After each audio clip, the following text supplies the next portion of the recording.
If you want to make sure you get emails from a specific contact in Office 365 and you're not an IT admin, you can add email addresses to your Saved Senders list in Outlook. I'm going to cover two methods for doing this. First, I'll show you how you can do this in the Outlook desktop client, and then I'll show you using the Outlook web app. There are some important security consequences to whitelisting email addresses and domains, which you can learn more about on our website.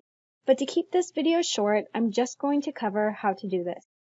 In the Outlook desktop client, select Junk from the Home tab of the ribbon, and then select Junk Email Options.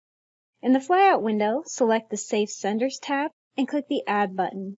Type in the email address or domain you want to whitelist for Office 365 and then press OK. Then press Apply. This email address is now on your Saved Senders list in Office 365. We can also edit our Saved Senders in the Outlook web app.